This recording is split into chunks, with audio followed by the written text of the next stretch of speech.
Ahí estamos grabando. Perfecto. Bueno, entonces eh, comenzamos con la sesión de lectura del sábado 26 de noviembre de 2022, que corresponde a la segunda sesión en torno a los principios de la filosofía del derecho de Hegel, y en que pretendemos abarcar algunos parágrafos interesantes, relevantes, eh, de la introducción. En particular, el objetivo es poder revisar los parágrafos 1 a 7, donde comenta los objetivos de la ciencia del derecho, y también, sobre todo en los parágrafos del 5 al 7, la idea de libertad en Hegel, que también se relaciona con el resto de su obra. Además, si es que el tiempo nos lo permite, podemos conectar estos parágrafos con los parágrafos relativos al Estado de Hegel, en específico el 257 y 258, y además revisar algunos parágrafos más de la introducción que pueden ser importantes para hacerse una idea general de la obra. Nos encontramos presentes quien habla, CKD y Sora. Y presente. Excelente, que vuelve a las pistas. Sí. Em, Así que, bueno, vamos a continuar con la misma modalidad que utilizamos en la sesión anterior en Hegel, que básicamente es lectura y comentario, ¿no? Yo puedo ir leyendo en voz alta cada uno de los parágrafos, y una vez termine el parágrafo, nos podemos detener a hacer comentarios, analogías, preguntas de texto u otras, y vamos a tratar de darle una lectura eh, entre los dos. Perfecto. Entonces, si parece bien, podemos empezar. Ah, eh, había pensado para esta sesión que pudiéramos acompañarnos quizás de del texto de la explicación sucinta de la filosofía del derecho, de Hegel, de la Carla Córdoba, pero creo que lo podemos utilizar solamente si es necesario, ¿no? Si es que no entendiéramos algo, pudiéramos recurrir ahí, que es un texto bien entretenido, como masticar un poquito cada parágrafo. Básicamente hace una paráfrasis de cada uno de los parágrafos, pero de forma más entendible. En caso de que lo necesitemos, podemos recurrir a ese, ¿no?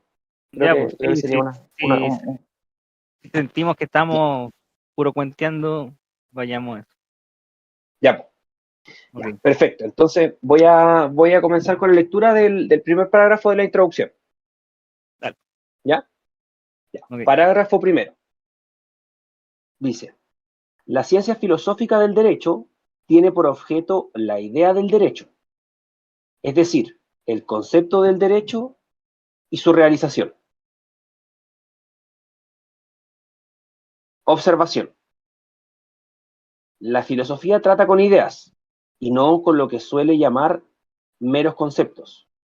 Ella muestra, por el contrario, la unilateralidad y falta de verdad de estos últimos, es decir, los meros conceptos. Así como que el concepto, abre paréntesis, no lo que con frecuencia recibe este nombre, y no es más que una determinación abstracta del entendimiento, cierra paréntesis, el concepto es lo único que posee realidad, pues se la da a sí mismo. Todo lo que no es esta realidad puesta por el concepto mismo es existencia pasajera, contingencia exterior, opinión, apariencia inesencial, falsedad, engaño, etc. La configuración que se da el concepto es su realización. En su realización es, para el conocimiento del concepto mismo, el momento esencial de la idea, que difiere de su forma de ser solo como concepto.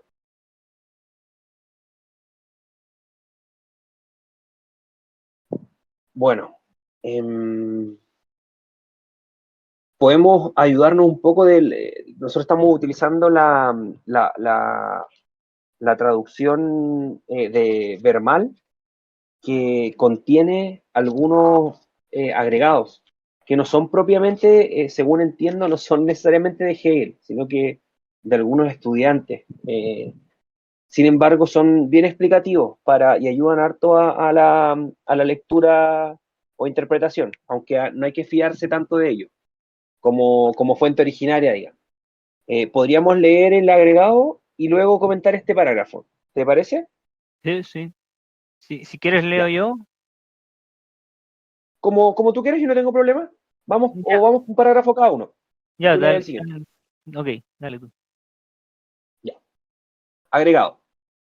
El concepto y su existencia son dos lados separados y unidos, como cuerpo y alma.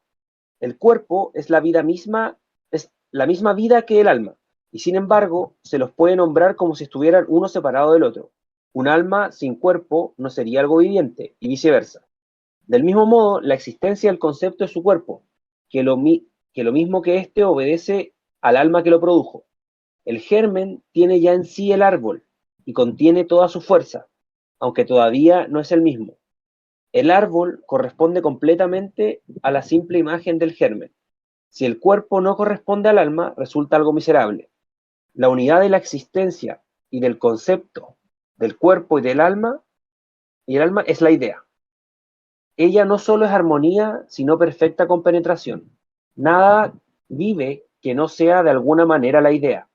La idea del derecho es la libertad, y para aprenderla verdaderamente se la debe conocer en su concepto y en la existencia que adopta su concepto.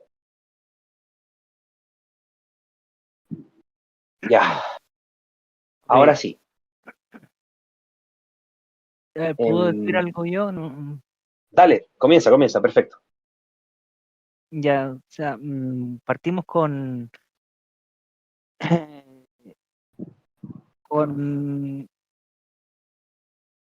am, si bien está hablando del derecho, se está hablando de la forma de hacer filosofía en general que hace Hegel. eh, Así que es muy, este párrafo es muy, parágrafo es muy explicativo para toda su filosofía. Mm, Eh, eh, dis- disculpa que siempre meta a Spinoza, pero el agregado es básicamente lo mismo que de lo que habla Spinoza. Sí, sí. El concepto es lo que él llamaría esencia y, y está o sea, cuando dice que es como cuerpo y alma, recuerda totalmente a los atributos spinozistas. Habla de que son la misma cosa, pero tienen diferentes atributos. Eh, pero antes de entrar a eso, primero habla del concepto, sin entrar a hablar de, del momento de la... No sé si es un momento, pero porque el concepto tiene momentos, la existencia va en paralelo, en cambio, con el concepto. Y el concepto tiene momentos que lo diferencian del mero concepto, que el mero concepto es cualquier eh, signo proposicional o la proposición, si usamos el lenguaje así como de Wittgenstein, es cualquier, mm, es cualquier proposición, ¿ya?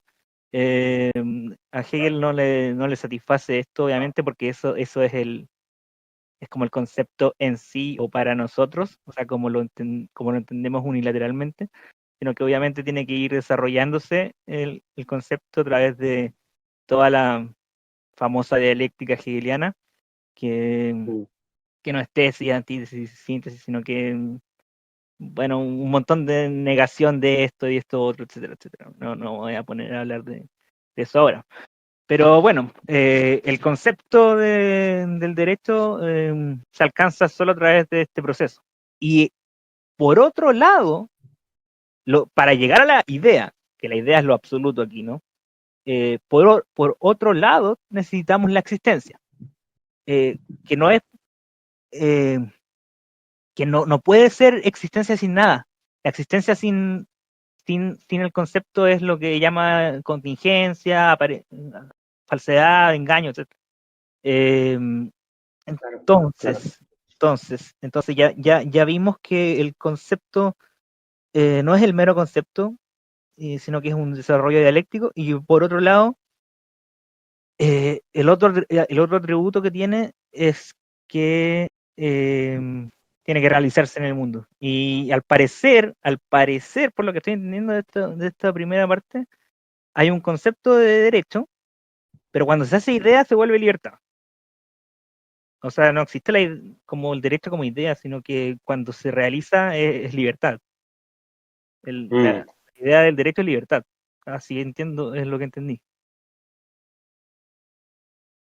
claro, yo estoy muy de acuerdo con eso, principalmente porque creo que, claro, en Hegel uno puede separar las cosas como en momentos, pero esa distinción es solamente con fines analíticos y que para permitirnos hablar no todo el rato de la totalidad, ¿cierto? Mm. Entonces, eh, creo que en ese sentido, justamente, claro, la idea, que sería algo así como, eh,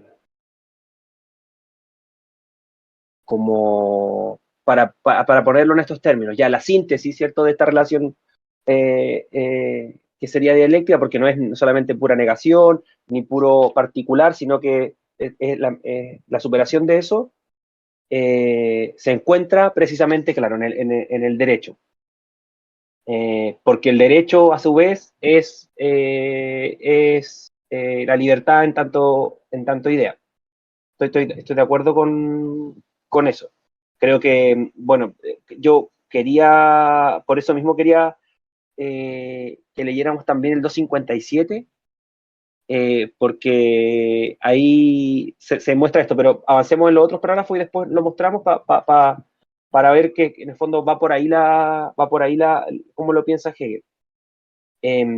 Yo también estoy súper de acuerdo con lo que tú comentabas acerca de que em, em, este parágrafo muestra, bueno, el primer parágrafo tiene dos líneas en esta edición, digamos, y eh, menciona idea, concepto y realización, y creo que con eso ya uno puede encontrar como una condensación importante de la filosofía hegeliana, em, que me parece tiene la intención de encontrar en lo real, en lo existente en el mundo, una justificación racional. Es decir, eh, el derecho existe tal como está, y yo, si no me preocupo de eso, si yo soy como un ciudadano cualquiera, un sujeto cualquiera en el mundo, yo ya participo en cierto grado de esa comunidad que me otorga la vida ética y la vida en comunidad mediada por el derecho. Entonces, tengo o poseo en alguna medida ese concepto de derecho, pero en un nivel muy inmediato. No soy consciente de eso. La disciplina filosófica lo que hace es llevar esa realidad que ya existe a conceptos.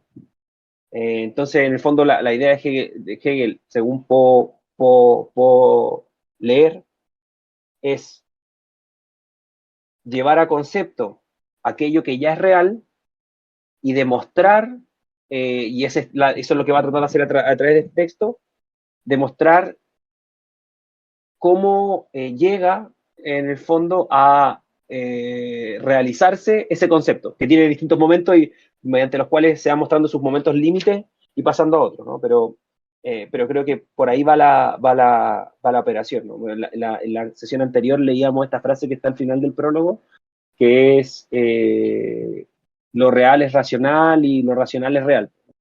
Hegel parte o sea, tiene una comprensión de la filosofía, no como preguntarse por posibilidades abiertas, abstractas, eh, que solamente caben en la mente del vanidoso, digamos, que considera su particularidad como más relevante para la determinación de lo social que lo social mismo, o la realidad misma, sino que parte de la realidad para llevarla a concepto, ¿no? Creo que ahí vemos algo de esa lectura general.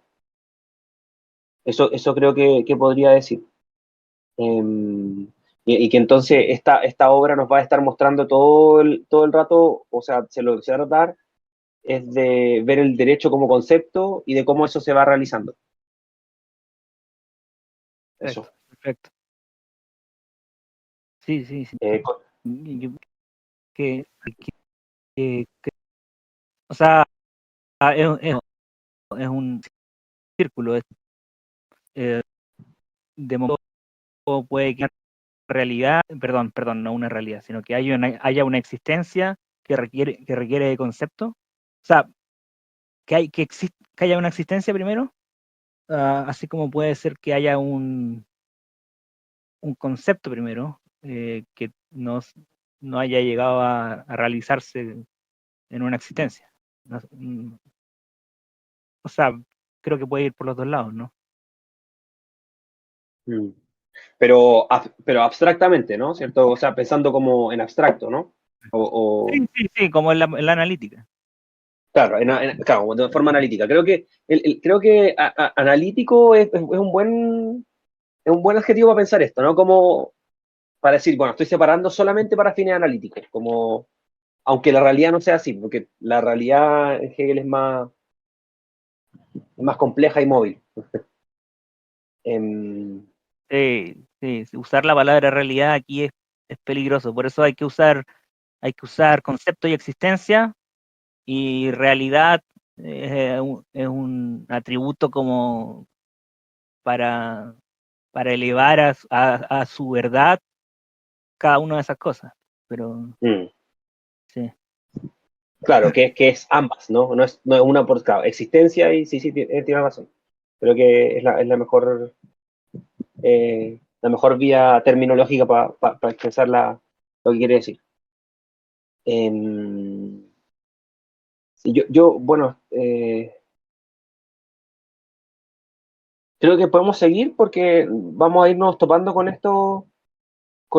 Ahora en el segundo parágrafo, Hegel va a especificar un poquito más lo que quiere decir. Entonces, no sé si continuamos con el parágrafo 2. sí, ¿quieres que lo lea yo?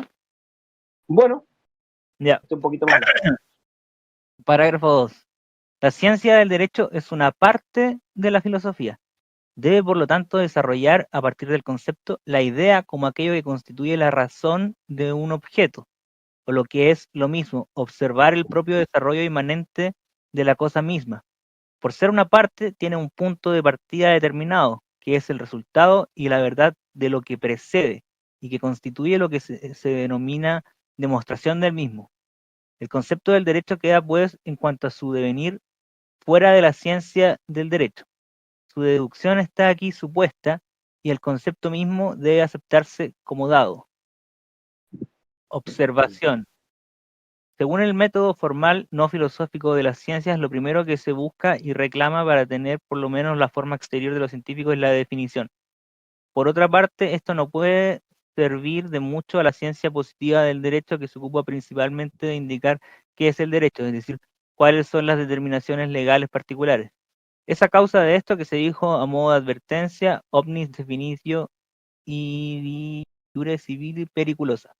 Y de hecho, cuanto más inconexas y contradictorias sean las determinaciones de un derecho, menos posibles serán en él las definiciones, dado que deberían contener preferentemente determinaciones generales que mostrarían de modo inmediato y en toda su desnudez lo contradictorio, en este caso lo injusto.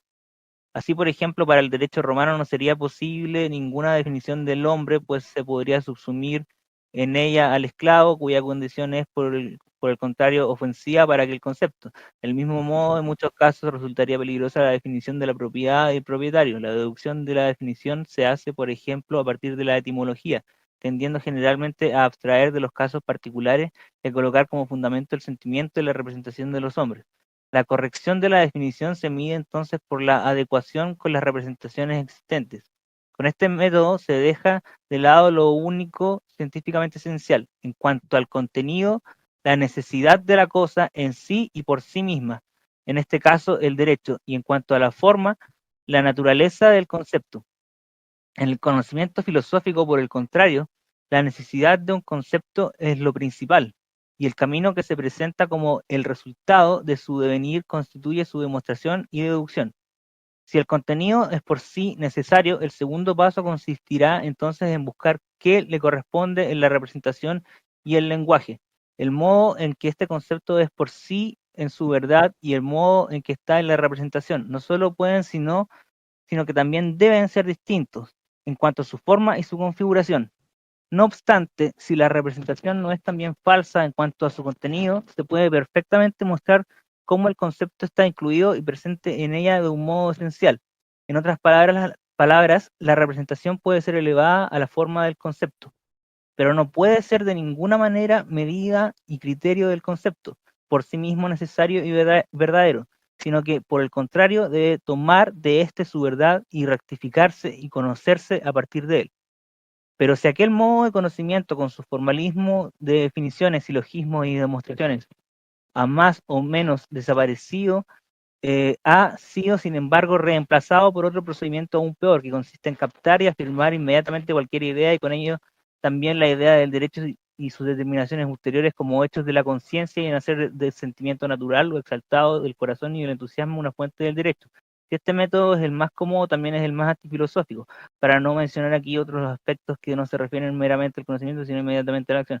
Mientras que el primer método, aún siendo formal, exige por lo menos la forma del concepto en la definición y la forma de un conocimiento necesario en la demostración, la afectación de la conciencia inmediata y el sentimiento eleva la subjetividad, la contingencia y la arbitrariedad del saber a la categoría de principio. Está aquí supuesta la naturaleza del procedimiento científico de la filosofía, cuyo desarrollo tiene lugar en la lógica filosófica. Y el agregado chiquitito, la filosofía forma un círculo. Tiene un elemento primero inmediato puesto que debe comenzar, un elemento no demostrado que no es resultado. Pero aquello con que la filosofía comienza es inmediatamente relativo, ya que tiene que aparecer en otro punto final como resultado. Es una sucesión que no pende del aire, no es algo que comienza inmediatamente, sino que gira sobre sí mismo. Bueno, definitivamente el Wow. agregado es como una simplificación de, de la verborrea. Eh, no, Hegel es eh, muy meticuloso, muy severo, pero Sí. Pero, eso. ¿te gusta el agregado? Yo lo encuentro bueno. O Sí, sea, al sí, menos sí, sí, sirve que es se como, le vea como... sí, la filosofía es un círculo. Listo. Listo. ¿Se entiende mucho? ¿Sí, sí o no? Creo que ilumina. Sí, sí. Eh, bueno, o sea, bueno, queda claro que este parágrafo no es más que hablar de cómo funciona la lógica filosófica, Ujú. eh, y, y- y ejemplifica con la definición de derecho. O sea, entonces, esto tiene como una parte general y una parte especial, en verdad. Eh, eh, con lo particular hace una buena eh, exposición del problema general. Eh, Mm. eh, Primero está la definición, después la demostración y después lo que sale de eso. Y al parecer, o sea, es que primero hay un presupuesto, lo que Claro, precede, la verdad que le precede. Eh, o sea, el punto de partida es un resultado y es ya un resultado, pero es un presupuesto. Eh, claro, claro. sí. Eh, bueno, Eh, ah, y esto es importante en cuanto en el fondo aquí está mostrando cómo se desarrolla el concepto, ¿no? Ya que ya no quiere quedarse en el mero concepto y quiere desarrollar el concepto. Y algo esencial en Hegel es saber que para eso la demostración hace parte del resultado. Siempre ha sido así. No, si no, es completamente abstracto. La, como digamos, la verdad nunca va a estar en la mera, en el mero signo proposicional, jamás. Va acompañada de su demostración previa, eso es lo que constituye su verdad. Y bueno, tenemos este punto de partida que es un presupuesto. Eh, mm, Concepto de aceptarse como dado, etcétera. Bueno, y después Claro. no sé si quieres comentar tú las observaciones, se pone más riguroso nomás en decir lo que decir esto. Claro, yo creo que lo que está tratando, por ejemplo, de dar cuenta en la, en la, en las observaciones es justamente qué cosas no puede hacer. O sea, él va a tomar la idea de derecho eh, y observar, como dice ahí, su propio desarrollo inmanente, ¿no? Entonces, la idea de derecho es el resultado de su trabajo, pero también su presupuesto. Lo que él no puede hacer con el derecho. Cuidado, ¿Mm? estamos en el concepto todavía, no en la idea. Mm. Pero dice en la segunda línea, ¿no? Dice, la ciencia del derecho es una parte de la filosofía. Debe, por lo tanto, desarrollar a partir del concepto la idea como aquello que constituye la razón de un objeto, o lo que es lo mismo, observar el propio desarrollo inmanente de la cosa misma. Sí, pero a Mm, partir del concepto.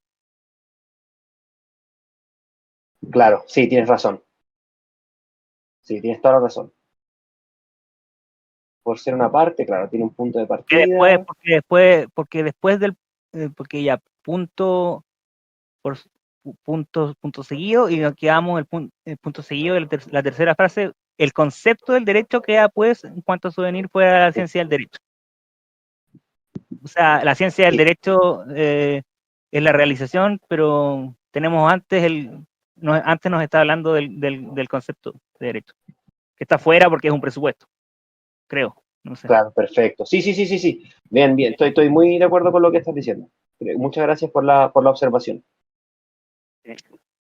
Sí, sí, justamente eso, es justamente eso. Entonces toma el concepto, sin embargo, creo que también da cuenta de que un concepto no es una definición, eh, eh, sino que algo mucho más complejo que eso. Por eso dice, por ejemplo, los romanos no eran capaces de dar una definición de hombre, porque hay múltiples relaciones jurídicas que lo hacen complejo, ¿no? Como la relación que existía de esclavitud, ¿no? Asimismo, las relaciones que existen entre dentro del derecho de propiedad eh, hacen que existan múltiples determinaciones de lo que es derecho o no es derecho en esos casos y la definición eh, más bien opera o como una abstracción en ese caso.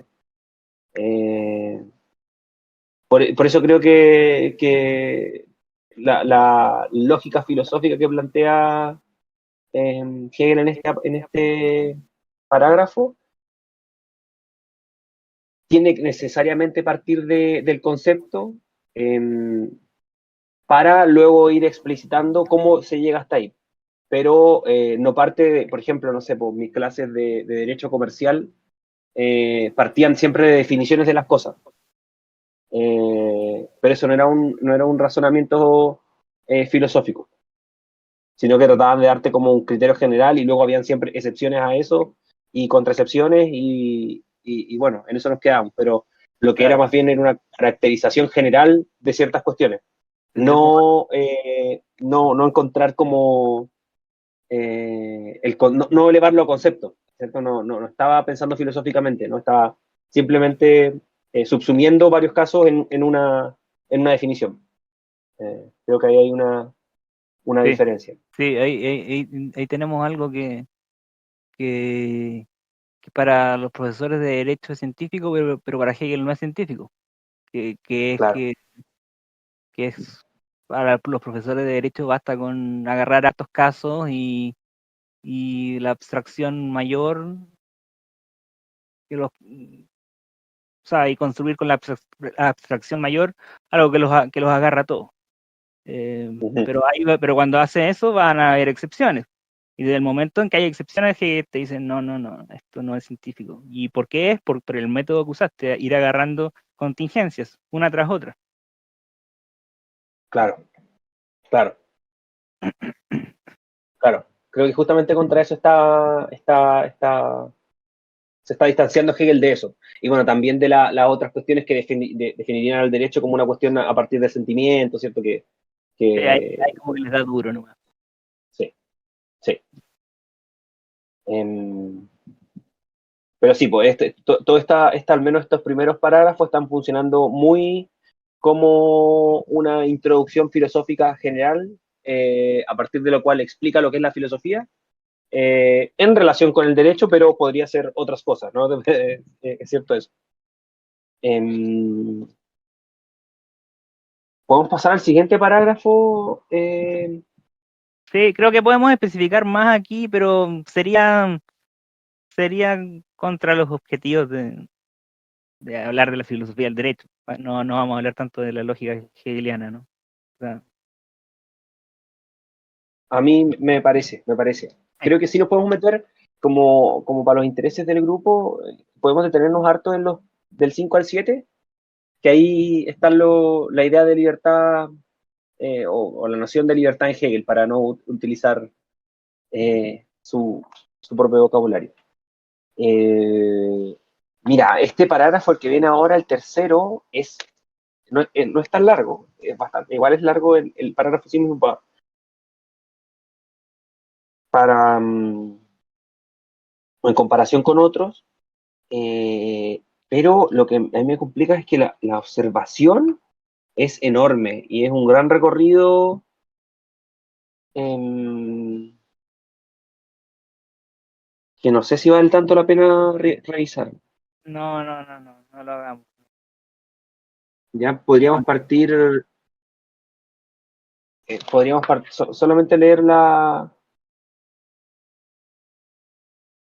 eh, o leamos. También, Si es que tú te acuerdas que hay alguna parte de la observación que sea como al callo, yo creo que léela, pero si no, no leamos la ya, observación, que es gigante. ya, mira, podríamos leer los primeros dos para, ya, voy a leer hasta donde yo considero que es más o menos entretenido o interesante. ¿Ya? Vale, vale. Eh, ya. Entonces, el tercer parágrafo comienza así. El derecho es positivo, A, por su forma, por tener validez en un Estado. Esta autoridad legal constituye el principio de su conocimiento, la ciencia positiva del derecho. B, según su contenido, recibe este derecho un elemento positivo, alfa, del particular carácter nacional de un pueblo, del estadio o estadio de su desarrollo histórico y del conjunto de las condiciones que pertenecen a la necesidad natural. Beta, de la necesidad de que un sistema de derecho legal deba contener la aplicación del concepto universal a la naturaleza particular de los objetos y casos, que se da exteriormente. Abre paréntesis. Esta aplicación no corresponde ya al pensamiento especulativo, sino que es una subsunción del entendimiento. Gamma, de las determinaciones últimas que son necesarias en la realidad para llegar a la decisión.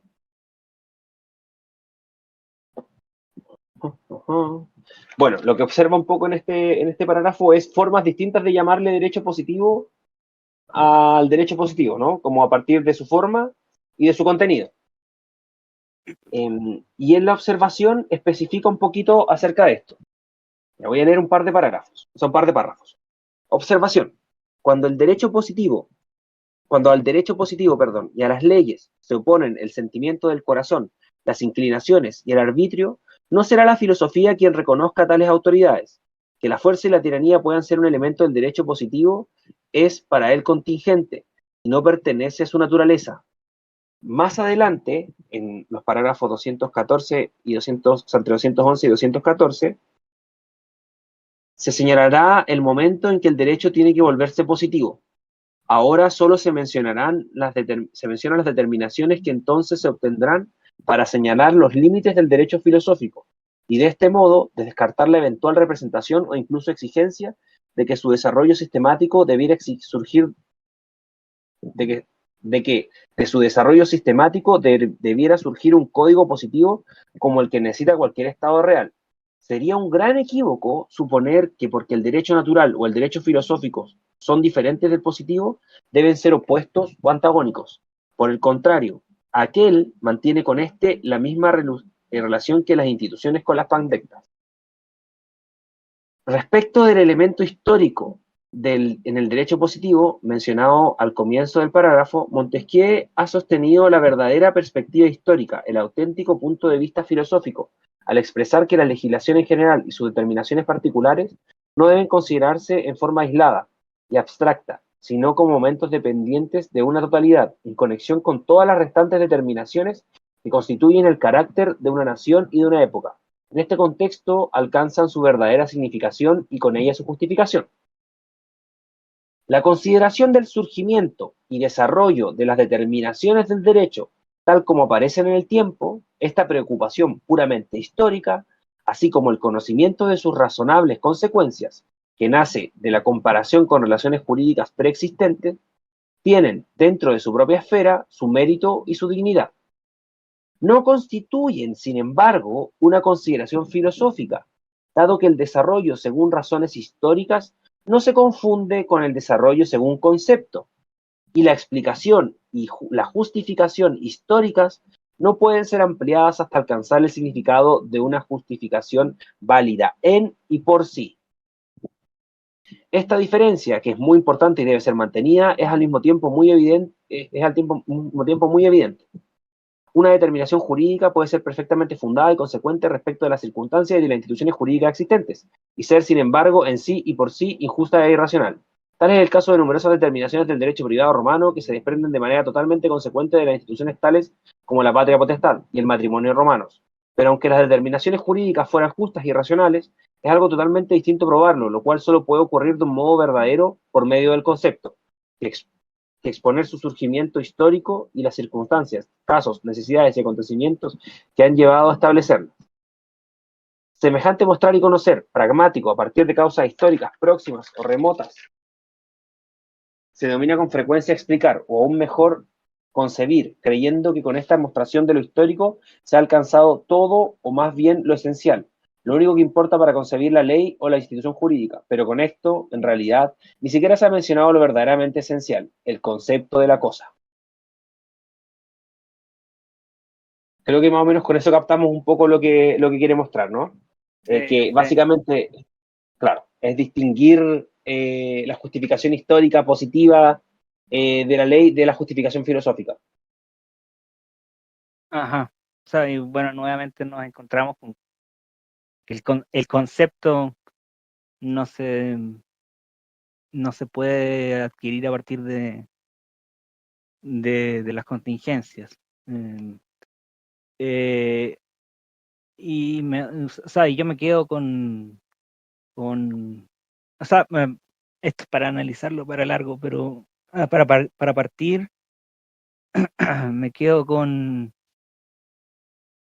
que una determinación o la aplicación de una ley positiva de un Estado puede ser una aplicación correcta, pero eso no la hace justa ni racional, porque la ley positiva de un Estado puede ser mero desarrollo histórico y no derecho, eh, derecho verdadero. ¿No? Eso. Mm. Claro, claro. Por eso difícilmente podría Hegel meterse a revisar tal o cual disposición legal, ¿no? Eso no es lo que hace en este tratado del derecho, no es un manual de derecho en el fondo. ¿no? No.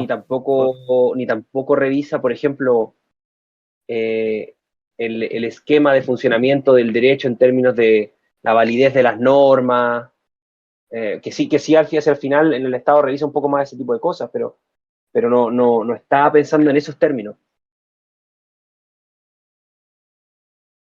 Sí, bueno, y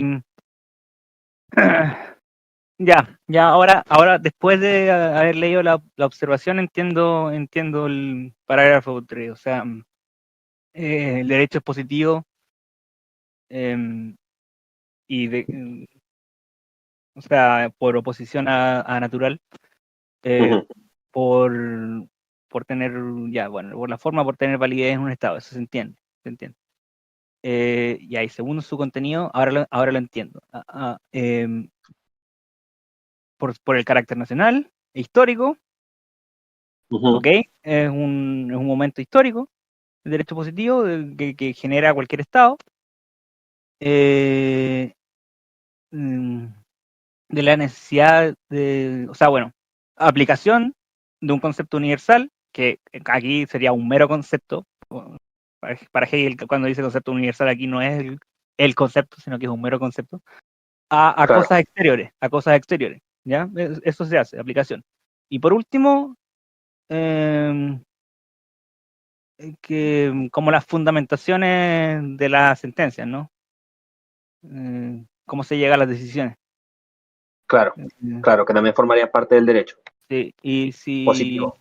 y como el resumen es como el derecho meramente positivo no es derecho, creo. Claro, no es el objeto de investigación que está tratando de dar claro, dando cuenta Hegel. O sea, con saber eso no sabes lo que es el derecho todavía. Sí, sí. Eso sabéis que, de hecho, me parece bueno, en esta parte que es más abstracta, que la introducción está bien. Luego sí, me parece que hay algunos aspectos, hay en algunas partes en la eticidad, donde Hegel habla de la administración de justicia, ¿ya? Y hay una parte, por ejemplo, donde dice que, no voy a reproducir muy bastardamente lo que dice, pero que los jueces o la Administración de Justicia tiene que considerar la peligrosidad del delito para para la pena, lo cual me parece que contradice un poquito, ¿cierto?, la visión que uno tiene de Hegel como solamente retribucionista, pero tiene algunos criterios, y a esto es lo que quiero decir, como criterios medios realistas, ¿cachai? Como de realismo jurídico me refiero, ¿no? Esta cuestión como de observar cómo funciona el derecho. Eh, o sea que esas cuestiones igual le sirven, porque en esta parte pareciera que esas cuestiones no tienen nada que ver con lo que él quiere hacer como ciencia filosófica del derecho, pero en otros momentos sí necesita revisar o ir a buscar cómo funciona el derecho en concreto. No, como, eh, y ahí hay algo que me parece interesante, como de ver. Sobre todo o sea, porque a qué lo quiero ir un poquito con esto, que tiene un poco también que ver con mis propias pretensiones. Probablemente a mí Hegel no me sirva como autor para pensar eh, alguna innovación o revisión o aparición de una ley nueva, ¿no? O de alguna institución jurídica nueva. Eh, Sí, eh, sí, entiendo. Sí. pero quizás sí, claro, pero quizás sí esas nuevas o la aparición de algún concepto de institución jurídica sí se puede relacionar con algún elemento necesario del derecho. Por ejemplo, me parece que hay algún elemento necesario en el derecho como la propiedad, ¿no? O al menos la reconstrucción que hace Hegel de la misma. Y quizá ahí hay una posibilidad de Hegel con rendimiento interpretativo para ver algunas cosas, sin perjuicio de que sea una mala interpretación o una mala interpretación de Hegel, pero eh, nada, estaba pensando un poquito en eso como para mi propio interés de lectura. Sí, Eh, aquí está la parte, paradójica de Hegel, porque después de que nos dice que agarrar distintos casos particulares y formar una definición abstracta no es una forma filosófica de construir un concepto, sí nos dice que Montesquieu, con su perspectiva histórica, ha llegado al auténtico punto de vista filosófico. Pero no es porque Montesquieu agarre casos aislados, sino porque agarró todos y cada, sino que agarró todos y cada uno de los momentos de la totalidad. Eh, Mm, sí, lo que no sé cómo, o sea, bueno, cómo realizarlo, complejo, pero mm. es lo que quiere. Y, o sea, es para ir a lo que tú decías, que hay como un cierto realismo jurídico. Sí, dicen que Montesquieu fue como el primer, no, no sé si el primer, pero uno de los primeros sociólogos del derecho. Ah, claro, claro, claro, claro. Sí, sí, creo que ahí se puede ver algo como eso, ¿no? Creo que, o sea, eh, em, creo que es difícil hacer demasiado categórico con estas cosas, eh, pero probablemente, como para estos, para términos generales, de armar el sistema de la filosofía del derecho y en el fondo reconstruir el concepto de derecho y someterlo a determinados movimientos, eh, Hegel, claro, en principio va a renunciar a, a, eh, a esta u otra determinación legal, pero va a tratar de quedarse con algunas ideas como, no sé, la individualidad, o, sea, que en la forma de la personalidad, la propiedad, y después en otro nivel la familia, la corporación, bla, bla, bla, que le parecen ser necesarias. Eh, ¿Cómo distinguir entre una y otra? Ese yo creo que es entre aquellas que son meramente contingentes y que no son, forman parte de una necesidad para el concepto de derecho. Y aquellas que sí lo son, creo que ahí está el mérito de la reconstrucción, ¿no? Claro, claro. Mm, no, sí, bueno. Verlo en, Que no- verlo tal cual, me imagino que debe ser algo, o sea, una obra gigantesca. A pesar de que antes dice que no debemos pensar que haya que lograr una codificación. No sé por qué en verdad. No, yo creo que, o sea, yo creo que es coherente con lo que él está diciendo. Quizás lo que dije yo acerca del realismo jurídico un poco como que entorpece más que aclara.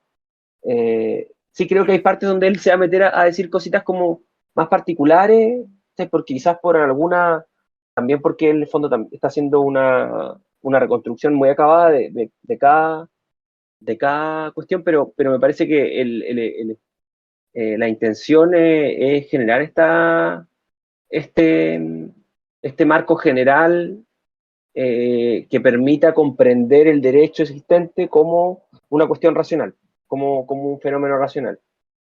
Y para eso hay momentos que son necesarios dentro del concepto.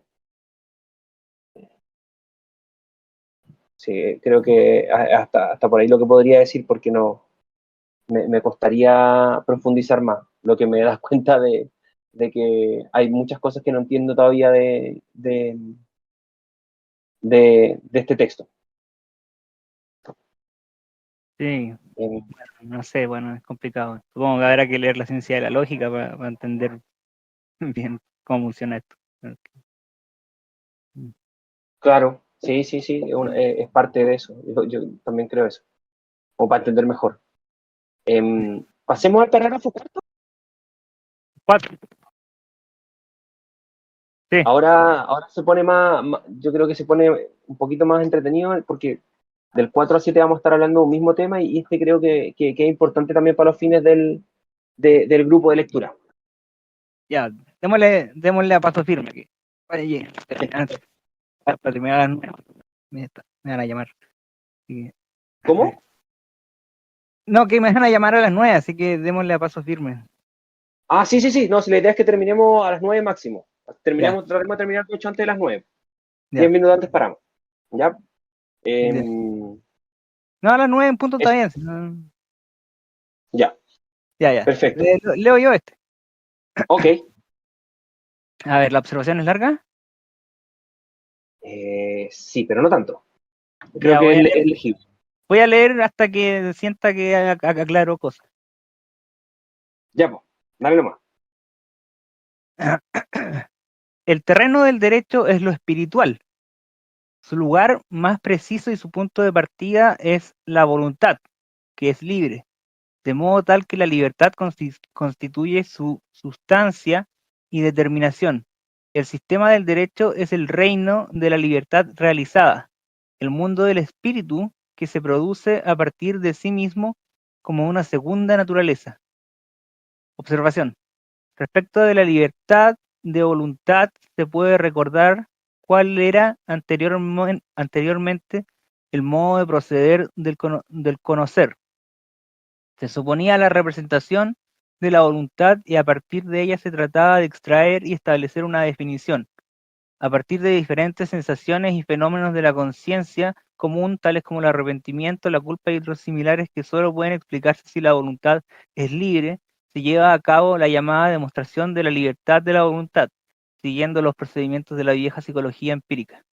Pero es aún más cómodo atenerse directamente a que la libertad está dada como un hecho de la conciencia y afirmar que se debe creer en ella. La reducción de la libertad, de la voluntad y de la naturaleza de ambas solo puede tener lugar, como ya he señalado, parágrafo 2, en conexión con el todo. En mi enciclopedia de la ciencia filosófica he expuesto los rasgos principales de las siguientes premisas que espero algún día poder completar. El espíritu es, ante todo, inteligencia y las determinaciones por las que pasa su desarrollo, desde el sentimiento a través de la representación hasta el pensamiento, constituyen el camino para producirse como voluntad, la cual, eh, en cuanto a espíritu práctico, es la verdad próxima de la inteligencia. Me resulta tanto más necesario cumplir mi deseo de contribuir a un conocimiento mejor fundamentado de la naturaleza del espíritu, cuanto que tal como se señala en aquella obra, no es fácil encontrar una ciencia filosófica en un estado tan lamentable y descuidado como la doctrina del espíritu, que usualmente se llama psicología. En este y los siguientes parágrafos de la introducción se presentan los diferentes momentos del concepto de voluntad, que son un resultado de aquellas premisas. Respecto de ellos, se puede invocar en ayuda de la representación a la autoconciencia de cada uno. Por lo pronto, todos encontrarán en sí la posibilidad de abstraerse de todo lo que es, así como de determinarse a sí mismo y darse así todo contenido por su propio intermedio. Del mismo modo, cada uno hallará en su autoconciencia ejemplos de las ulteriores determinaciones. A ver si el agregado así rapidito, a ver, espera. La libertad de la voluntad se puede explicar del modo más adecuado con una referencia a la naturaleza física. Ah, ya, sí. En efecto, la libertad es una determinación fundamental de la voluntad del mismo modo que el peso lo es de los cuerpos. Cuando se dice que la materia tiene peso, se podría creer que esto es publicado con... Ya. No, es un poco largo, así que tratemos de deducir nosotros mismos. Ya. Mm. Em, yo quisiera em, comenzar porque me parece que acá, bueno, en Hegel, em, como en buena parte del idealismo alemán, em, y hay un quiebre con respecto a la tradición filosófica anterior que podría ser representada como el empirismo y el racionalismo, em, porque em, porque estuvo Kant entre medio. Y Kant implicó en alguna medida un quiebre con la forma en que se podía pensar la libertad hasta ese momento. Eh, eh, Creo que podríamos leer a Kant, esto quizás es medio fenomenológico, pero me parece que es una buena forma de entenderlo, eh, como aquel que em, hace aparecer al yo como fuente o no, no como fuente, sino que como productor del objeto de la experiencia, que sería la naturaleza. Lógicamente, eh, cualquier representación posible que se haga de la naturaleza va a suponer en primer momento al yo lógico, ¿no? A la yoidad. Eh, que hace posible la aparición de otras cuestiones que son los objetos de la experiencia. ¿No? Y en ese movimiento en que se funda esto como posibilidad de conocimiento, desaparece el espacio para la pregunta por la libertad humana en términos de deducción lógica, ¿no? Eh, por ejemplo, a la forma en que lo hubiese hecho Descartes antes. Eh, Creo que en alguna medida la tradición anterior concebía la libertad como un atributo que se podía deducir a partir de determinados fenómenos, como está diciendo Hegel en algún punto acá, ¿no? Podía explicarse que la voluntad era libre porque, bueno, hay culpa y entonces, como hay culpa, yo asumo que soy libre en relación a determinado contenido y por tanto responsable, y como soy responsable solamente puedo ser libre, ¿cierto? Hay una deducción lógica de la libertad en comparación con una posible existencia determinada completamente.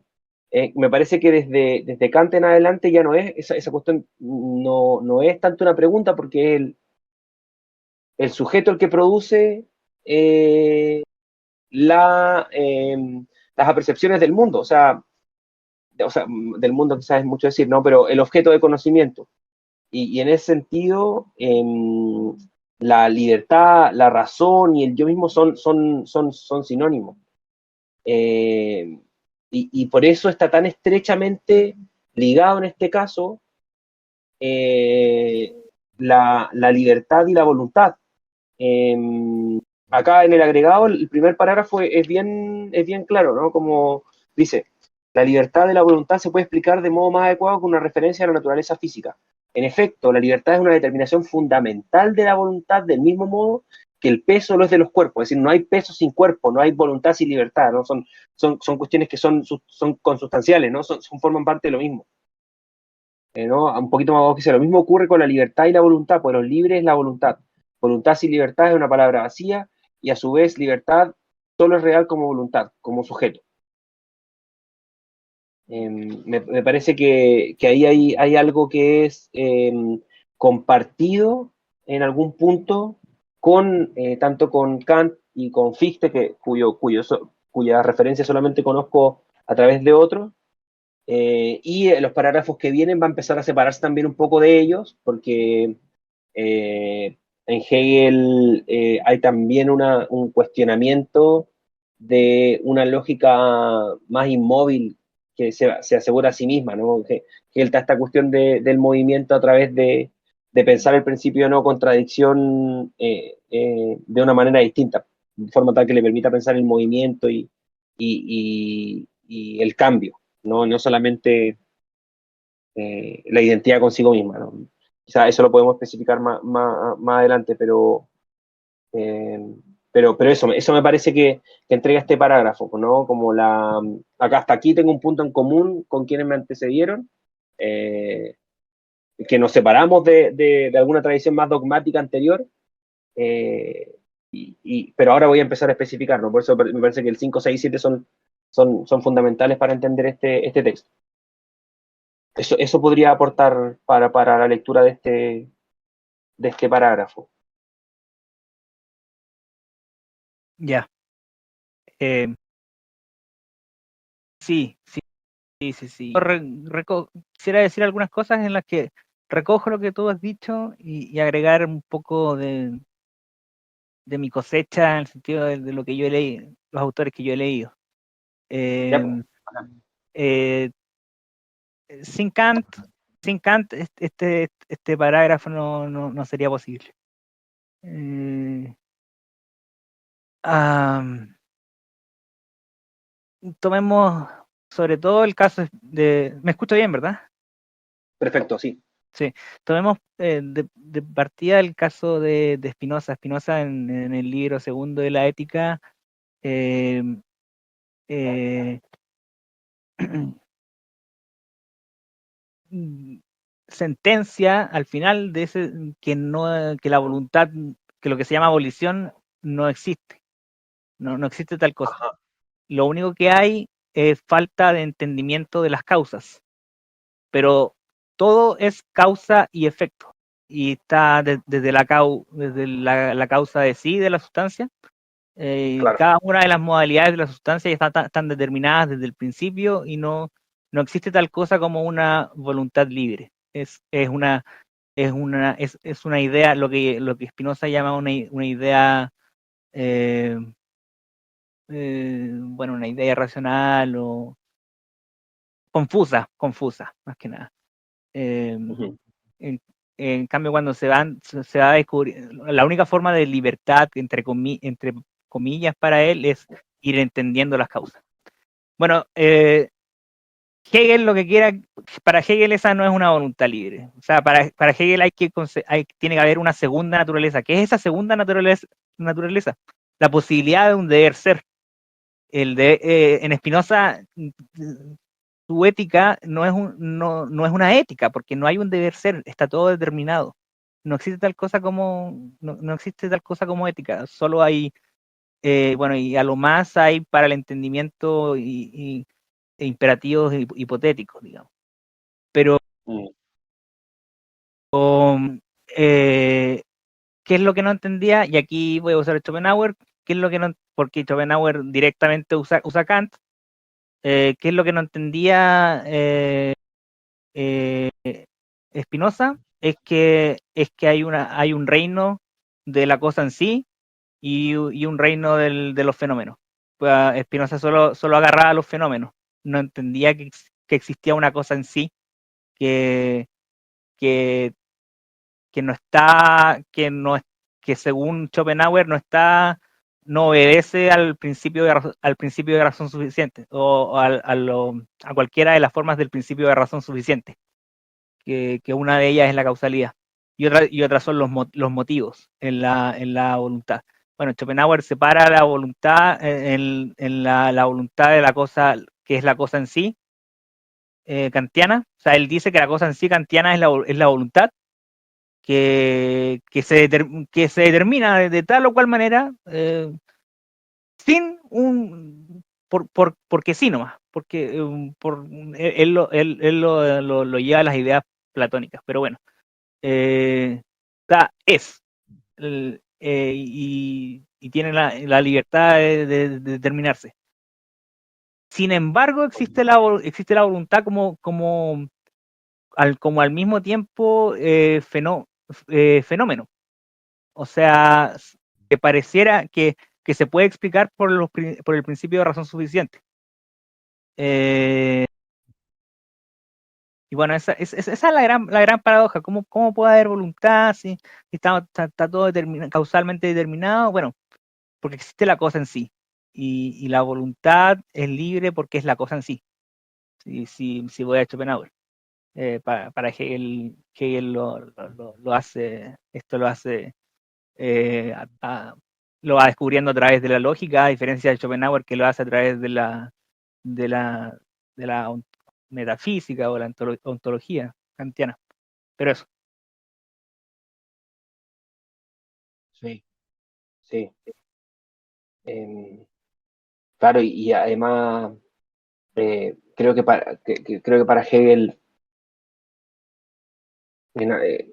Todavía hay cosas acá que me cuesta ya como poder explicarlas bien, porque creo que debería conocer más la obra de Hegel en su generalidad para poder explicarlo. Eh, pero si bien estoy de acuerdo con la lectura o sea, hemos tenido una lectura hasta este momento de este punto, creo además que eh, para Hegel también se trata de eso, de una cuestión eh, eh,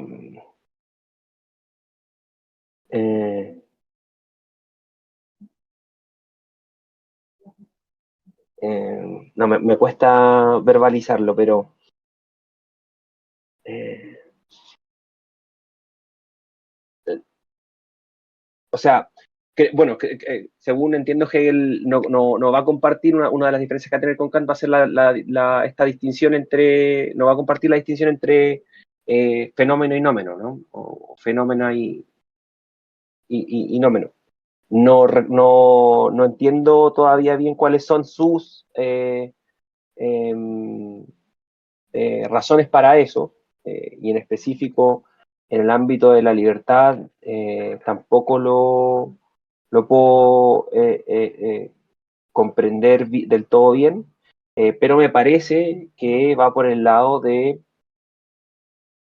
eh, de, eh, de reconfigurar o repensar la lógica. Eh, y a través de ese planteamiento o de esa iniciativa, Hegel va a poder pensar lo que es pensable, y en ese sentido la libertad de una manera particular. Eh, eso sería lo primero, que creo que no es demasiado específico, pero es lo que pudiera decir por ahora. En segundo lugar, bueno, y creo que eso tiene una manera particular de llevar o de entender la libertad. Eh, para decirlo en términos muy groseros, me parece que Hegel cuestiona eh, los términos en que se produce la identidad lógica, y en los que se da esta discusión en torno a el determinismo o la posibilidad de la libertad, a través de principalmente pensar el tema del principio de no contradicción. Eh, y va a rechazar esto, o lo va a llevar a fondo como un principio que en realidad supone la contradicción por la existencia de una eh, contradicción que comparte el espacio de la hipótesis A, ¿cierto? Y cuál no debería ser contradicha. Eh, Principalmente, y para ponerlo en términos muy eh, de ejemplos más que me lo hacen más sencillo, y esto lo estoy exponiendo como parte también de unos supuestos de los cuales no estoy completamente seguro. En el fondo, no hacer esto, no cuestionarse el principio de no contradicción, nos mantendría en la imposibilidad, no, la imposibilidad lógica de pensar el movimiento o el cambio, ¿no? Y nos mantendríamos en las ideas de Parménides, ¿no? En qué medida, si es que tú eh, em, te, que es la pregunta, por ejemplo, típicamente por el barco, pues, ¿no? Si tú cambias la tabla de un barco, ¿en qué medida es el mismo barco? ¿No? Ahí hay una cuestión que distingue entre esencia y accidente, ¿no? Creo que Hegel va, eh, va a pensar esta cuestión de otra forma, ¿no? La libertad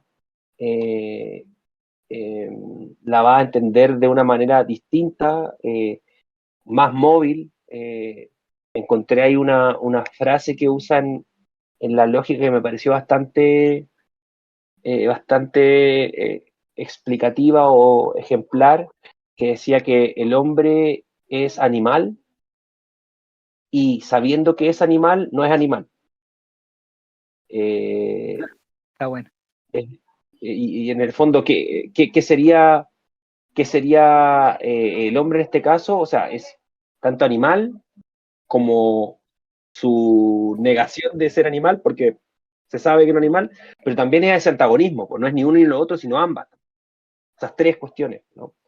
Entonces, se posiciona en contra de aquellos que podrían ver en la libertad una mera negatividad, ¿cierto? Es decir, la libertad es aquello ese espacio vacío que me permite hacer cualquier cosa, abstraerme. No, no, Hegel no está hablando de eso porque eso es solamente abstracto, es decir, requiere también la libertad de especificarse y particularizarse en alguna cuestión en específico, y también aquellas posiciones que entienden la libertad como esencial, ¿no? O como esencia, ¿no? Hay algo más en Hegel porque sería como ese movimiento de sí misma con lo que no es sí misma y también esa tensión.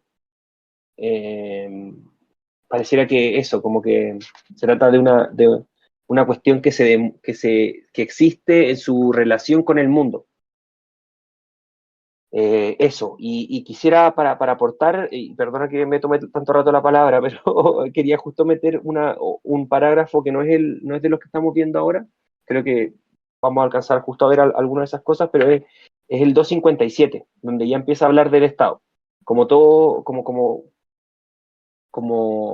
quienes ya conocen esta obra, saben, lo que va a hacer Hegel al final del recorrido de la obra es llegar al Estado como realización de la verdad ética.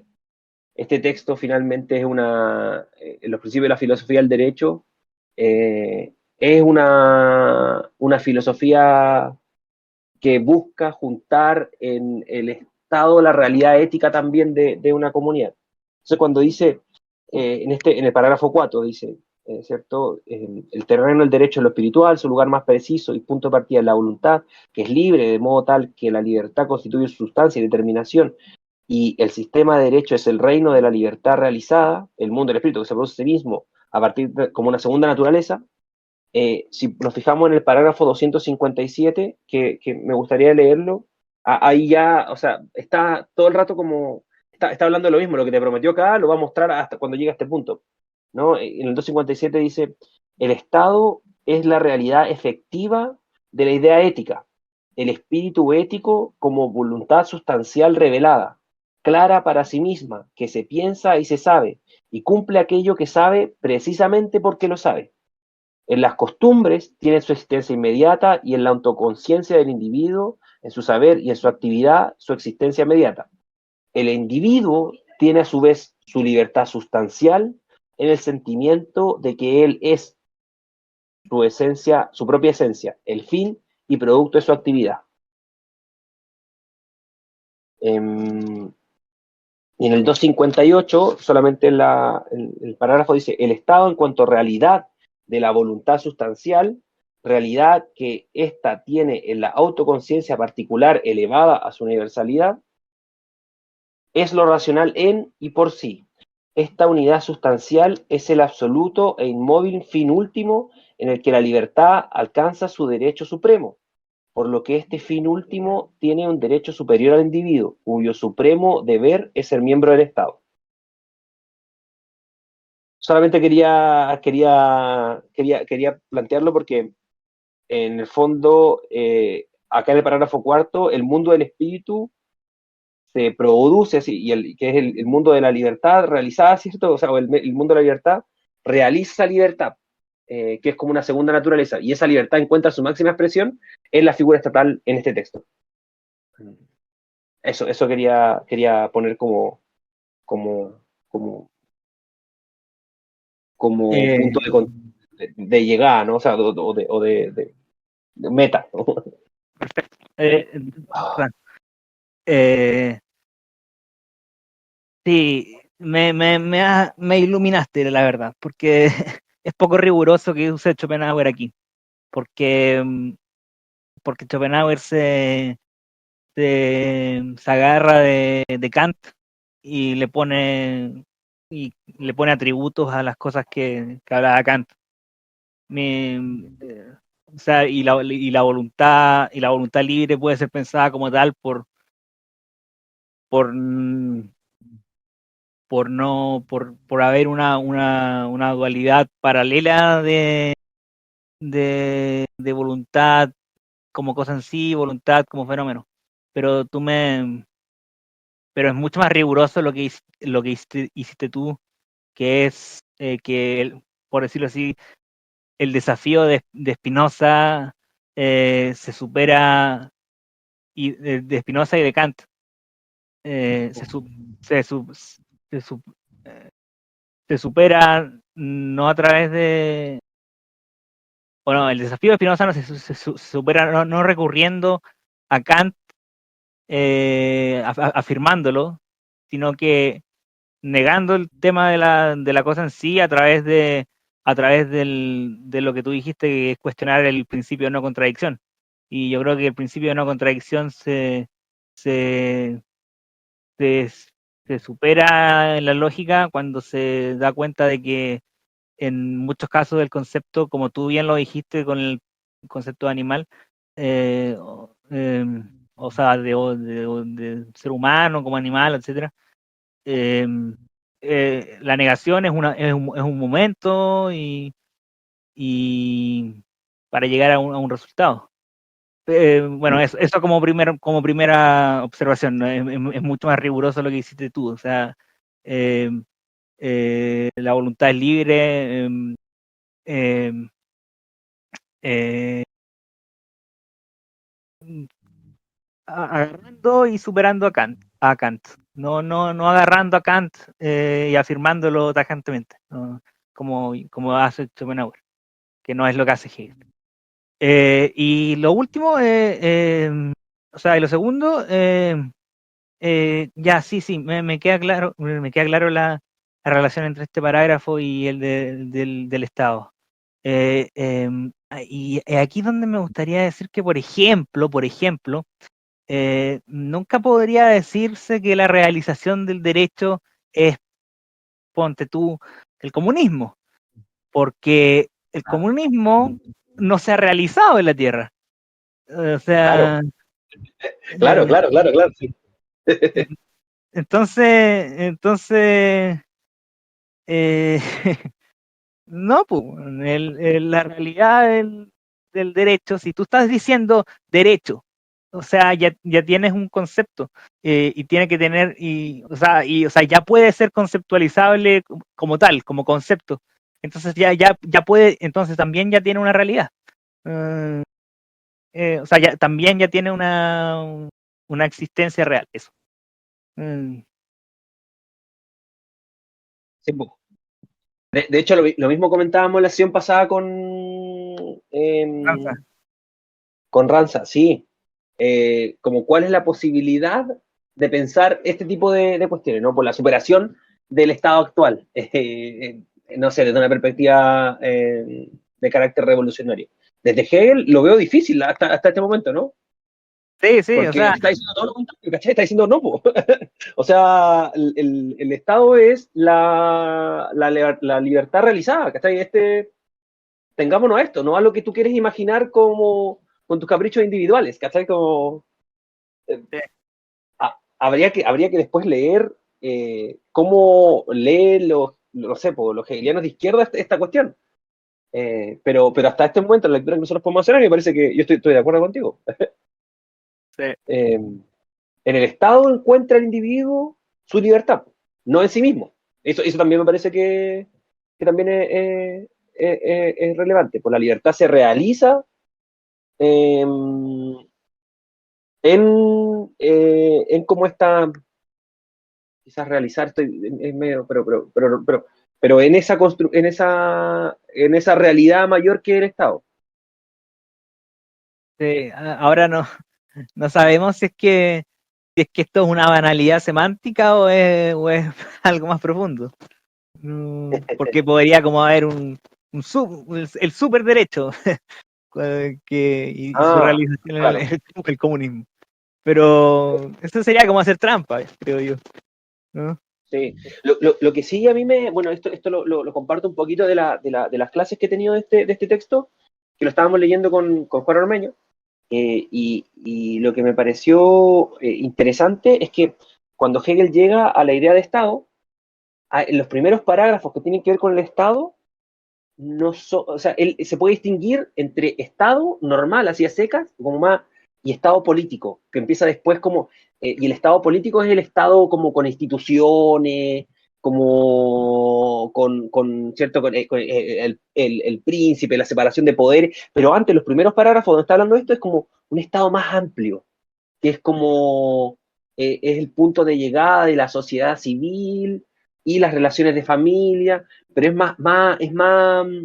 principalmente son dos tipos de relaciones, pero es más abstracto. O sea, yo en ese momento igual lo pensé, o sea, ¿qué quiere decir Estado? Si es que no es un Estado como uno se lo imagina, ¿no? Como un Estado burocrático, bla, bla, bla, bla, bla, bla, bla. ¿Sí? Creo que ahí hay algo para hincarle el diente, pero algo que escapa un poco a las pretensiones de introducirnos en este texto. Sí me parece que nos sirve harto para pensar el tema y que va en la línea con lo que queremos, creo, discutir un poco en estas sesiones de lectura, alguna noción de libertad en Hegel. O sea, no estamos hablando acá eh,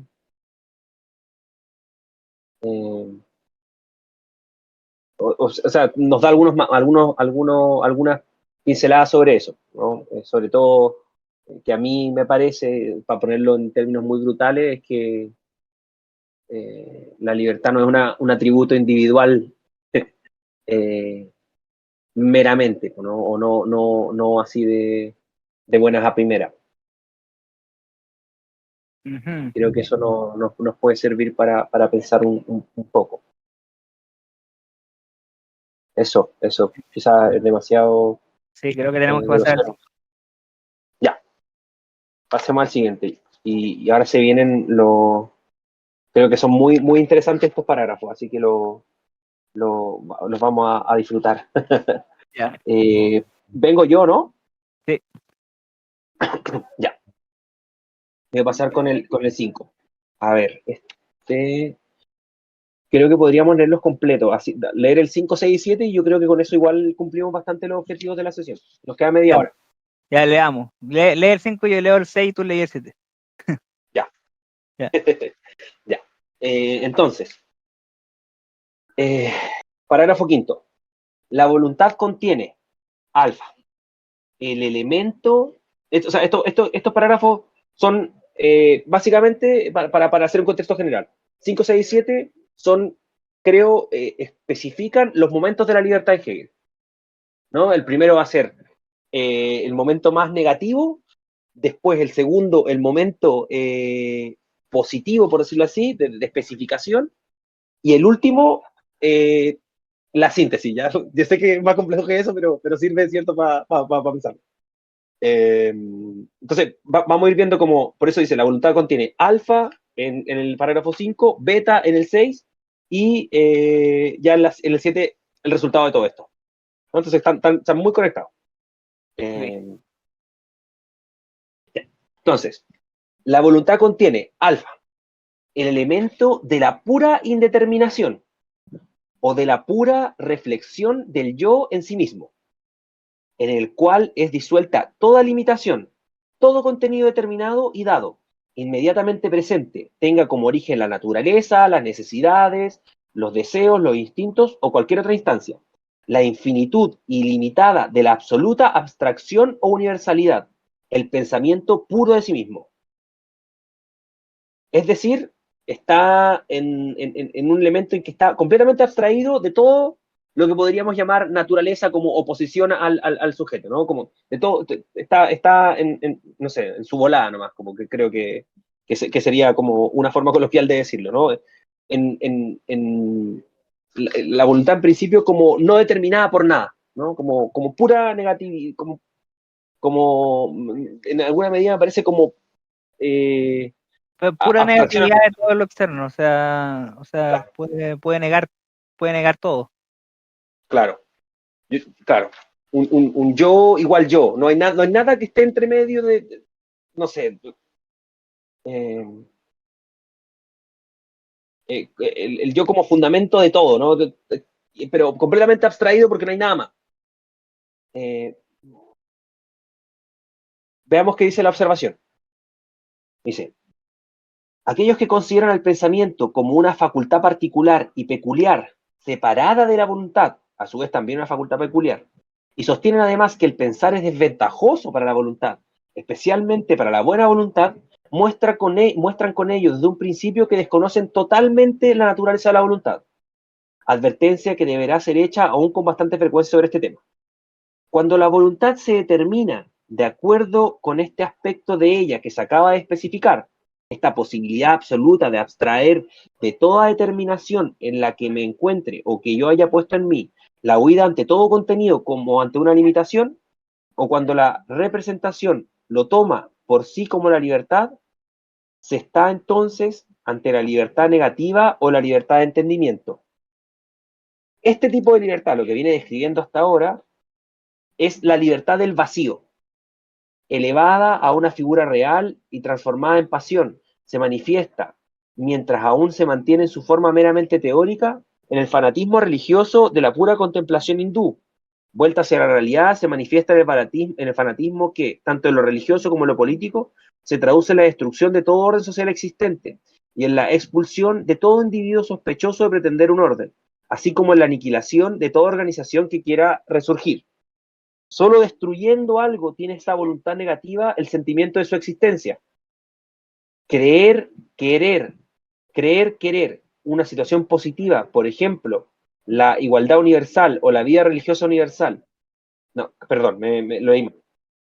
Eh, Cree querer una situación positiva, por ejemplo, la igualdad universal o una vida religiosa universal, pero de hecho no quiere su realidad positiva, pues esta acarrea inmediatamente un orden, una particularización, tanto de las instituciones como de los individuos, particularización y determinación objetiva cuya aniquilación necesita esta libertad negativa para llegar a su autoconciencia.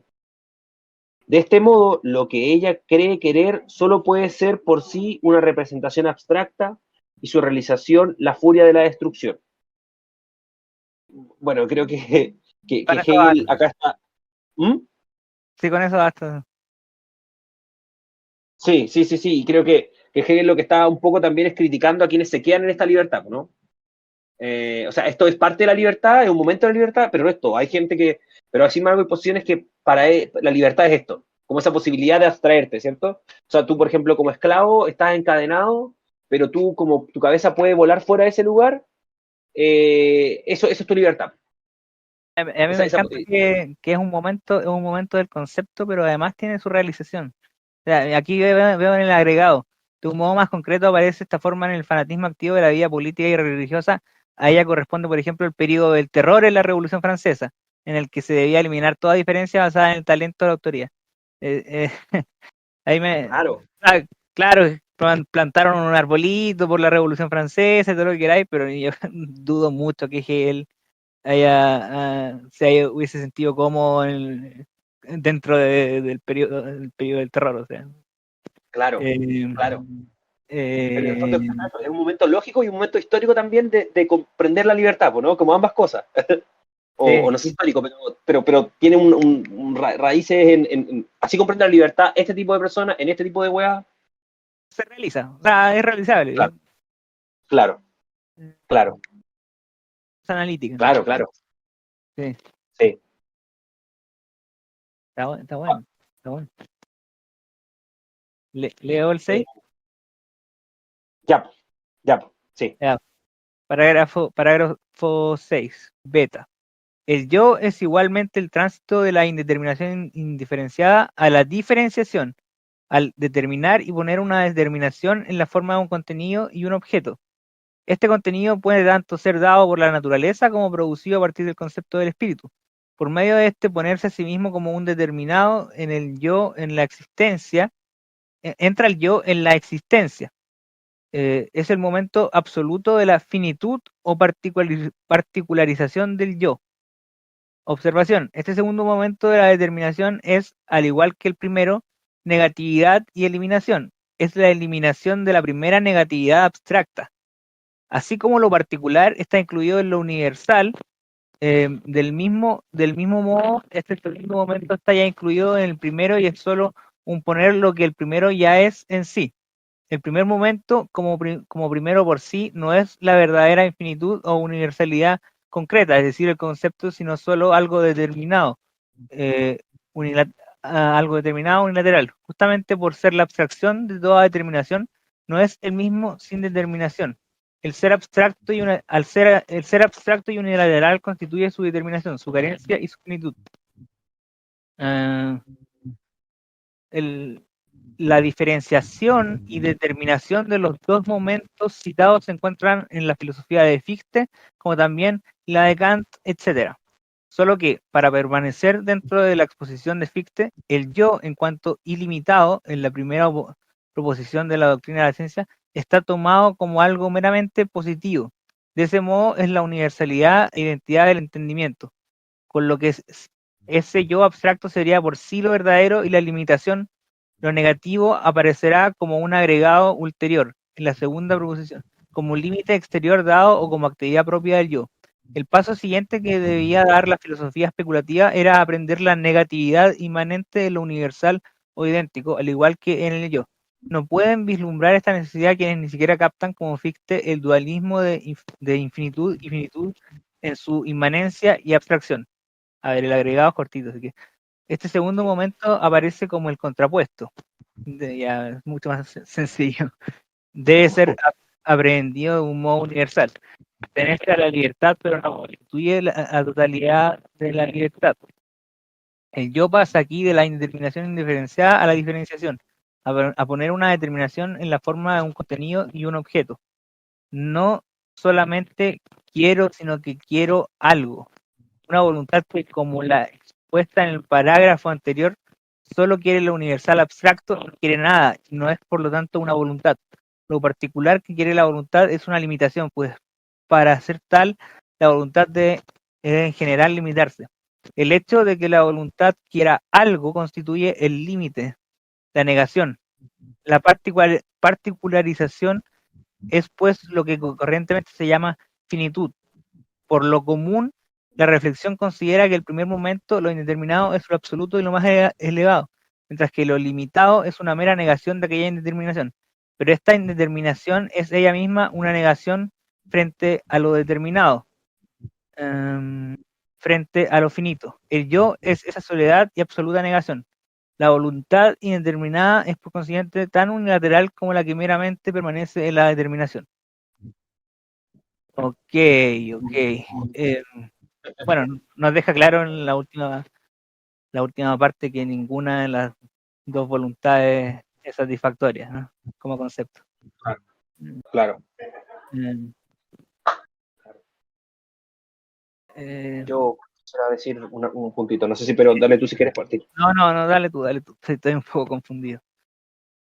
Es que siento que bueno, va en un sentido, ¿no? Está construyendo acá Hegel lo que quiere decir.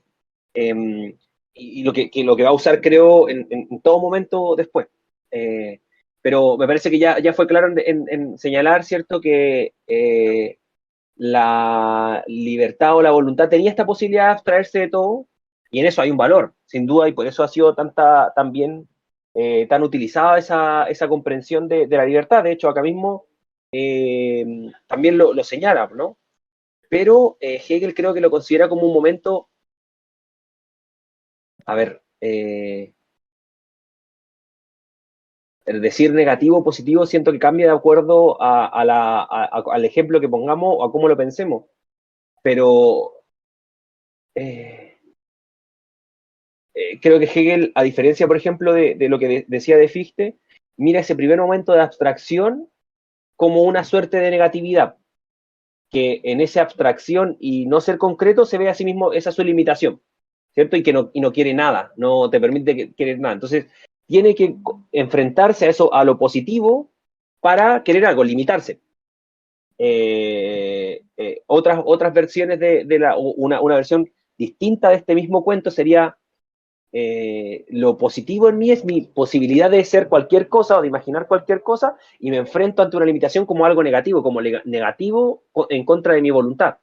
¿No? Que creo que él lo ve al contrario. Por ese enfrentamiento a lo positivo, que es lo exterior, el querer algo, mi libertad se determina y por tanto se vuelve más concreta y se vuelve algo en específico en el mundo. Eh, no quiero ser, no quiero como tirar tanta basura, pero cuando Hegel habla luego de la propiedad pasa de la idea de personalidad, ¿cierto? Como una cuestión bien abstracta, pero que necesita, para ser reconocida, enfocarse en algo, ¿no? En una cosa externa. Y luego eso provoca, ¿cierto? La necesidad de reconocimiento de esa propiedad frente a otros. Pero la libertad se realiza en alguna medida, no digo como, quizás no es la realización completa, pero a través de algo, de eso positivo que es la otra cosa, que podría también ser pensado como, por eso digo que podría ser pensado también como negatividad, de acuerdo a cómo uno lo ponga, pero creo que Hegel está apuntando en esa línea, ¿no? O como la libertad indeterminada, esa negatividad, no es una libertad, no es más amplia, ¿no? De hecho, es inferior a la que ya está determinada hacia algo. O no sé si es inferior, es un momento que no Sí, basta por sí mismo. sí, nos quiere dar cuenta de la paradoja de que el, el primer momento parece como referirse a un absoluto, mientras que el segundo momento parece referirse a un mediocre esto. Eh, Claro. sí, eso es lo primero, y lo otro que quería decir es que se ve con claridad, como tú decías, hablar de negativo y positivo, pero se ve con claridad el, eh, el bueno, la dialéctica en hegeliana. O sea, no es que la determinación, el que es el segundo momento, no es que pasemos simplemente de la indeterminación a, a un yo que determina. No. Lo que sucede es que para determinar, primero se necesitaba negar todo. Claro. Una vez que negaste todo, tienes que negar ese negar todo, tienes que negar el negar todo. Esa es la analítica. La analítica es que niegas todo y después niegas el negar todo y su realización es la determinación de un positivo. Pero solo puede ser a través de la negación de, o sea, solo a través de la negación del negar todo. Claro. Eh, es porque antes de eso no hay entendimiento de, de todas y cada una de las cosas. Por lo tanto, tiene que existir ese primer momento de negación del todo, porque genera entendimiento, el entendimiento respecto a todas las posibilidades, y por eso solo así pueden hacer el segundo momento. Claro. Claro. Sí, si en el primer momento no tendríamos esto como.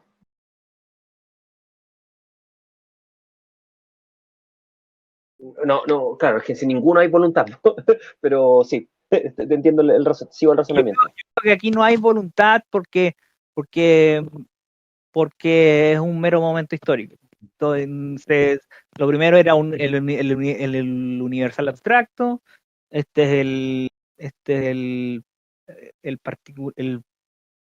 el particular contingente, y yo me imagino que en el 7 vendrá el particular, perdón, el universal concreto.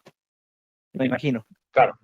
Veámoslo. Ahí tiene la fórmula Hegel. Veámoslo y así logramos como también hacer algunos comentarios de este parágrafo. Lo voy a leer.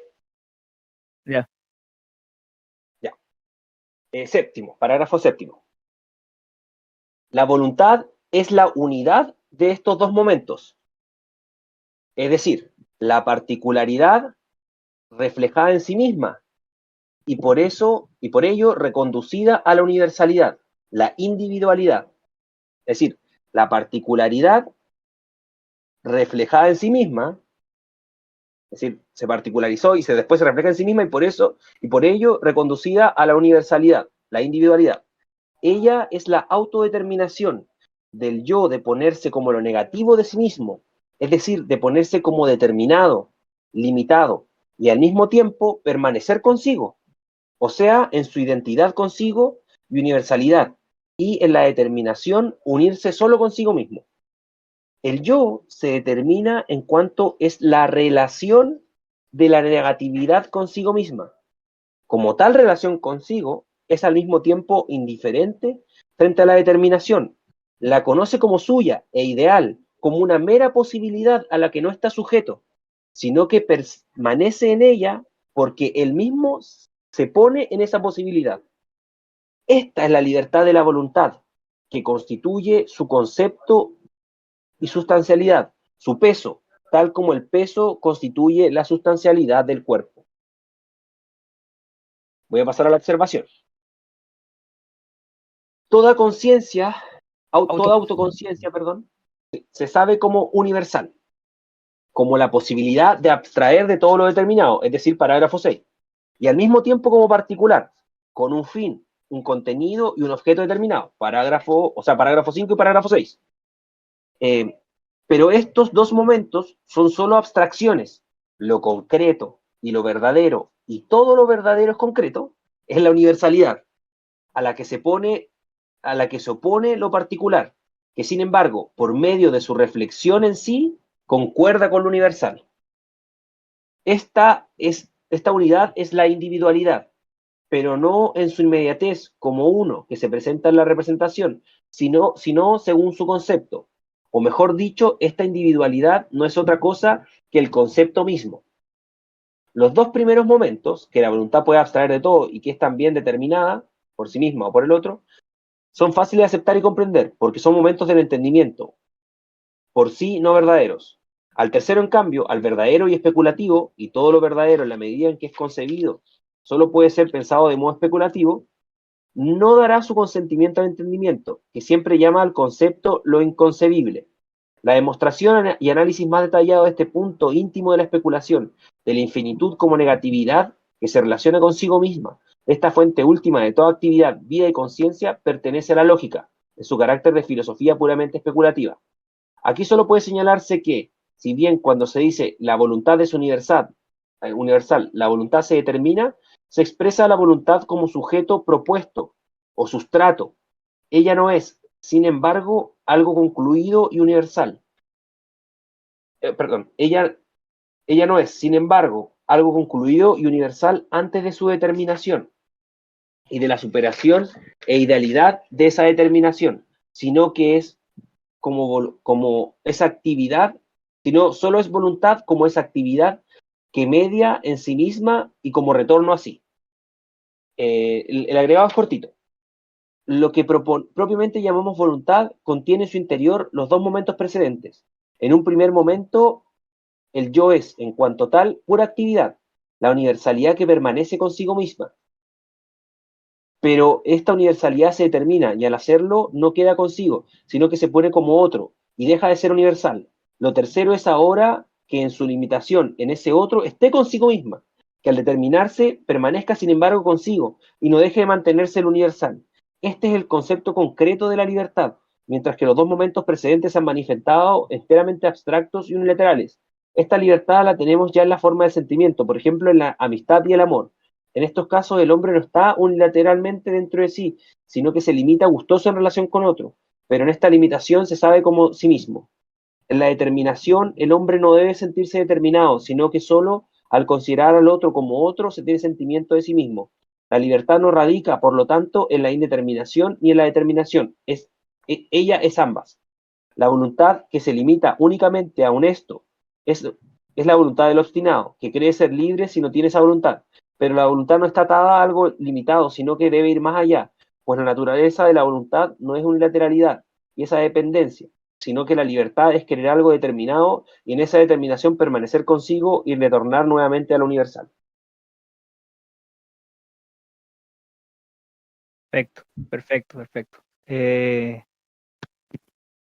Yo creo que lo que hasta aquí es un poco lo que habíamos hablado antes, con lo que hablamos harto antes, que yo lo asocié a, a Spinoza y Schopenhauer y después dije que no, no que ver que haya metido Schopenhauer, sino que tú tenías razón. Que, eh, que se explicaba por la lógica hegeliana eh, de superar el principio de no contradicción. Creo que este momento, o sea, el segundo momento, el de lo particular, o sea, primero a algunos le podría sonar todo esto como mambo yambo, pero si nos quedamos, si nos quedamos, es verdad, si nos quedamos solo con el segundo concepto de la voluntad, nos quedamos en el determinismo espinosista. Y el determinismo espinosista podría ser pura exterioridad. O sea, soy un efecto.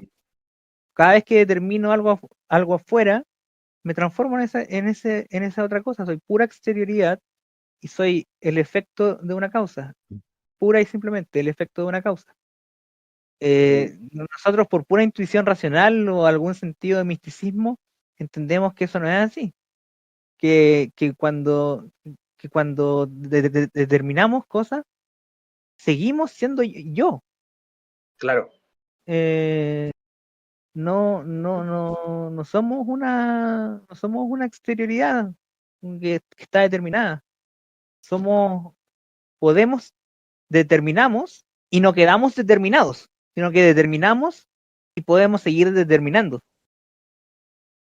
Eso Claro. creo o sea, y ahí y resuelve la paradoja de la voluntad que está, que puede ser entendida tanto por el principio de razón suficiente, como la voluntad, la verdadera voluntad libre.